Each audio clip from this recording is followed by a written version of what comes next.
Oke, terima kasih rekan-rekan yang hadir pada pagi hari ini dalam mata kuliah Sistem Informasi Akuntansi, yaitu pagi ini kita akan membahas sistem pengendalian intern. Ya. Sebelumnya saya mengucapkan terima kasih atas kehadiran rekan-rekan semuanya. Ya. Walaupun dalam kondisi pandemi ini, kita tetap melaksanakan kewajiban kita sebagai pelajar, sebagai mahasiswa, untuk memenuhi tanggung jawab kita ya, sebagai insan. Ya, insan yang perlu selalu membekali diri, menuntut ilmu. Ya. Sehingga pada pagi hari ini, sebagaimana biasanya kita perkuliahan dilakukan secara daring. Assalamualaikum warahmatullahi wabarakatuh. Waalaikumsalam warahmatullahi wabarakatuh. Hadir pada perkuliahan kita hari ini. Saya absen dulu ya. Ini yang hadir pada pertemuan kita memang kelas untuk sistem informasi akuntansi, khususnya jurusan akuntansi ya. Prodi akuntansi ini tidak banyak ya jumlahnya. Saya mulai dari Mbak Lutfiah. Hadir ya? Hadir, Pak. Mbak Danipa. Hadir, Pak. Mbak Reni. Prabawati. Hadir, Pak. Mbak Iis Priyati. Hadir, Pak. Oke. Mbak Siska. Hadir, Ya. Pak. Oh ya.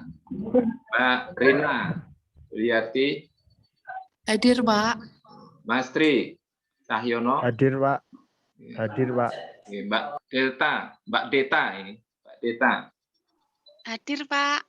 Mbak Iniatul, Ina. Mbak Ina ya, panggilannya ya. Hadir ya. Mbak Ana, Nur Faisah. Hadir, Pak. Ya, Mbak Nailul. Hadir, Pak. Nah ya, kemudian Mbak Dwi Rati. Hadir, Pak. Hadir ya, ini Mbak Aspia. Ada? Mbak Aspia ada? Oke. Baru siap-siap ini ya. Oke, sama Mbak Dewi ada? Oke. Ya, cukup terima kasih atas kehadirannya pada pagi hari ini. Kita akan membahas yaitu sistem pengendalian internal. Sebelumnya sempat saya share ya di grup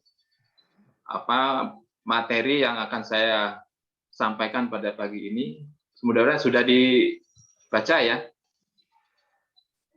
Sudah dibaca ya semua ya materinya ya. Oke, Mas Tri sudah dibaca ya materinya ya.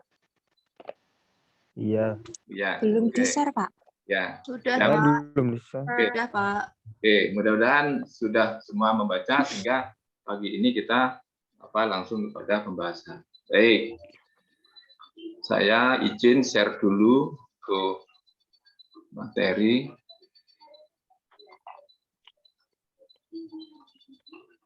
Kelihatan ya? Tidak terlihat PPT-nya? Sudah terlihat. Sudah ya? Sudah. Pak. Ya, ya, ini sistem informasi akuntansi, kita masuk saja langsung ke sistem pengendalian internal ya atau pengendalian intern. Ya. Apa itu sistem pengendalian intern? Kenapa perlu dikendalikan? Kenapa perlu ada sistem? Ya, kalau sistem kemarin sudah kita bahas ya di awal, suatu rangkaian ya komponen-komponen, serangkaian komponen yang saling berhubungan ya, satu antara lain yang memiliki tujuan. Itu sistem. Nah, sekarang ada sistem pengendalian intern. Ya, dari sistem informasi akuntansi, kemudian ada di dalamnya juga sistem pengendalian intern. Yaitu subsistem, ya, pengendalian intern. Nah, kenapa perlu dikendalikan? Ya. Nah, sistem akuntansi itu kan sudah kita susun dari awal, ya. Mulai dari perencanaan, ya. Kemudian kita susun ya fungsi-fungsinya, unsur-unsur pokoknya sudah kita susun semua. Yaitu untuk apa disusun? Untuk mencapai satu tujuan. Nah, kalau perencanaan sudah dilakukan, kemudian itu dijalankan, ya, dan tidak adanya kontrol, ya, pengendalian, maka bisa saja sistem yang sudah berjalan itu tidak sesuai arah tujuan. Tidak sesuai arah tujuan. Maka di dalam perjalanan proses, ya, sistem itu harus dikontrol, harus dikendalikan. Barangkali kemungkinan di dalamnya itu ada kegiatan-kegiatan yang menyimpang atau tidak dilaksanakan. Ya, biasanya begitu. Sama saja ya, kita kalau di kelas, ya, itu sudah ada aturan tata tertib. Ya.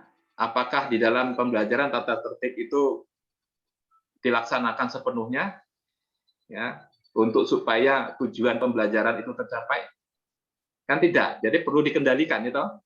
Jadi kelas itu perlu dikendalikan, perlu diawasi, perlu dikontrol, supaya pembelajaran itu berjalan dengan semestinya, agar capaian pembelajaran itu bisa terpenuhi. Ya, tujuannya seperti itu. Begitu juga dengan pengendalian intern ini. Jadi sistem yang sudah jadi perlu kita kendalikan, kita awasi, kita kontrol, ya, agar sistem itu berjalan dengan baik untuk mencapai satu tujuan. Ya, sampai di sini bisa ngikuti ya, paham ya, teman-teman? Paham. Ya, paham. Nah, itu prinsipnya ya. Jadi kemudian apa studi definisi sistem pengendalian? Sistem pengendalian itu apa sih? Nah, itu adalah merupakan struktur organisasi, ya, dengan untuk metode ukuran, ya, yang terkoordinasi. Ya. Apa fungsinya? Yaitu untuk mendorong efisiensi, kemudian untuk apa?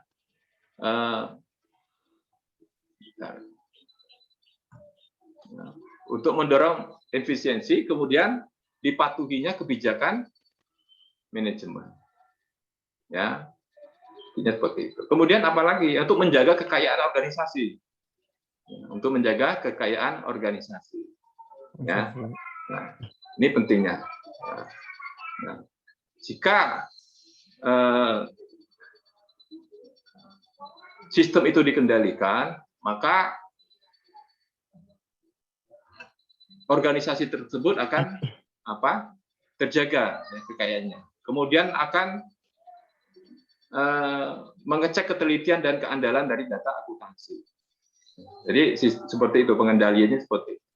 Jadi kekayaan organisasinya itu terjaga, kemudian ketelitian dan keandalan data akuntansi juga bisa tercipta, dan terjadinya efisiensi dan dipatuhinya kebijakan. Ya, jadi seperti itu. Ya.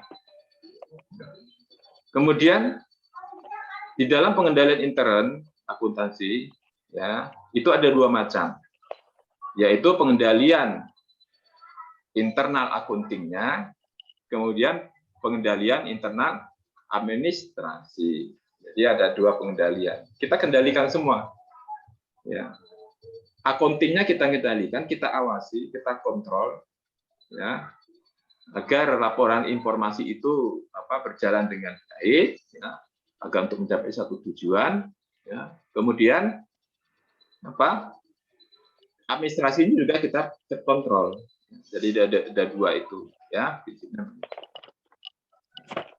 Pengendalian intern yang untuk khusus akuntansi, ya, itu pada khususnya adalah untuk menjaga kekayaan organisasi. Jadi kalau organisasi tentu punya sumber daya, ya, punya sumber daya. sumber dayanya itu bisa karyawan, ya, kemudian aset ada, ya, konsumen, ya. Itu ada kekayaan organisasi, ya, aset-asetnya, ya. Nah, dengan adanya internal control, ya, pengendalian intern untuk akuntansinya, maka kekayaan itu akan terjaga. Ya, tidak ada kekayaan yang terlewatkan yang tidak dapat dilaporkan. Semua dilaporkan. Keluar dicatat di jurnal. Ya, masuk dicatat juga di jurnal. Dilaporkan dalam laporan keuangan. Jadi nggak ada yang terlewatkan. Ya. Barang-barang yang habis pakai pun, ya, barang rusak, kemudian barang-barang yang hilang, itu semua dilaporkan. Ya. Itu, ya, semua dilaporkan. Kemudian mengecek ketelitian dan keandalan. Sehingga kalau kita lakukan pengendalian itu nanti, ya, akan dengan sendirinya kan ketelitian dan keandalan itu akan terkontrol. Bagaimana jurnal, ya, jurnal dari awal itu sampai ke buku besar dan laporan keuangan. Bagaimana prosedurnya? Itu sudah dilakukan belum? Ya. Kemudian fungsi-fungsi yang terlibat di dalamnya. Nah, ini kalau sudah dikontrol semua, maka lebih teliti keandalannya. Jadi laporan keuangan itu bisa dipercaya datanya, ya, karena disusun dengan sistem pengendalian yang baik, ya, khususnya data akuntansi. Kemudian administrasi, ya, meliputi struktur organisasi, yaitu mendorong efisiensi dan ditaatinya kebijakan. Jadi di administrasi kalau ada pengontrol, ya, pengendalian internalnya, maka kebijakan-kebijakan itu akan dilaksanakan, harus dilaksanakan. Maka kebijakan mana yang tidak dilaksanakan? Kemudian ada pengendalian-pengendalian yang lemah di sana. Itu harus kita kontrol, ya. Nanti kalau ada prosedur yang tidak dijalankan, ya, sehingga perlu kita kendalikan. Maka akan ada perbaikan ke depan. Ya, maka semua kegiatan operasional di perusahaan, ya, itu harus dikontrol dengan waktu yang periodik. Apabila terjadi kesalahan-kesalahan atau kekurangan, maka itu adalah perlu ya, saya kira itu, ya. Nah, tadi dikatakan adalah menjaga kekayaan organisasi, mengecek ketelitian, keandalan data akuntansi, dan mendorong efisiensi, ya, mendorong dipatuhnya kebijakan manajemen. Ya, nanti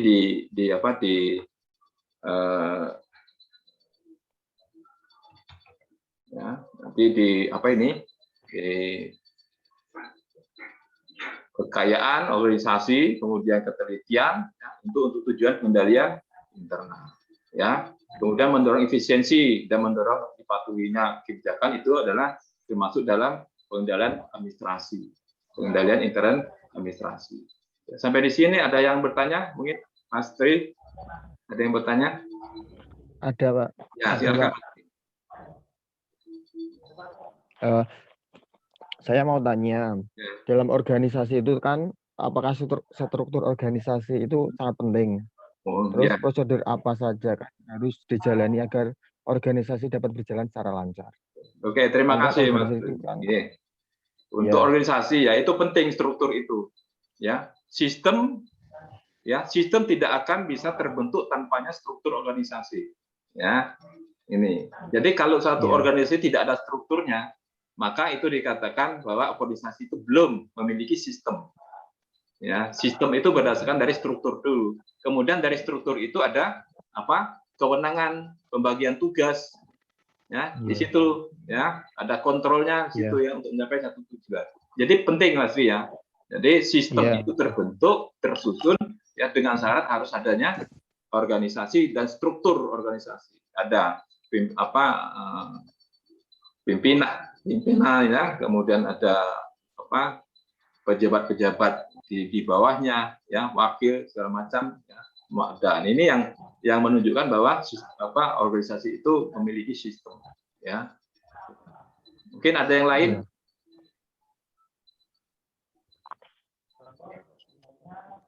Ada yang lain? Sudah, Pak. Cukup. Sudah ya. Oke. Kemudian pengendalian sistemnya ya sama dengan tadi ya. Pengendalian ya, strukturalisasi wewenang ya. Jadi sistem informasi itu bisa terbentuk dengan ada pembagian tugas dan wewenang. Ya, praktek yang sehat ya, karyawan mutunya mulai dengan yang tanggung jawab. Jadi akan lebih baik ya karyawan organisasi itu memiliki tanggung jawab, maka tentu organisasi akan berjalan dengan baik, akan terkontrol dengan sendirinya, ya kalau tanggung jawab. Ya. Kemudian unsur pokok sistem, ya di sini adalah adanya tanggung jawab fungsional, wewenang, pembagian tugas. Di sini nanti ada validasi, ya kontrol, ya setiap fungsi, prosedur. Kemudian praktek yang sehat, ya di sini ada formulir-formulir dokumen yang sudah tercatat dengan tercetak. Ya, ini kontrol juga. Jadi setiap formulir dokumen itu harus dicetak, ya sehingga kalau ada yang hilang itu sudah bisa diganti ya, atau bisa ditelusuri. Kemudian karyawan yang memiliki mutu tanggung jawab. Ya. Jadi di situ, ya lingkungan pengendalian filosofi gaya operasi tergantung daripada lingkungan perusahaan, ya dewan komisaris. Kemudian pengendalian manajemen, dan kemudian kesadaran pengendalian. Ya, oke. Baik, saya kira itu yang bisa saya sampaikan pada pagi hari ini, ya untuk bahasan pengendalian internal. Ya, dari pertemuan kita pada gini saya simpul bahwa pengendalian internal itu penting di dalam organisasi itu agar mencapai satu tujuan. Ya, ini saya klip dulu ya. Tolong dibuka kameranya, ya, rekan-rekan. Akan saya ambil gambarnya.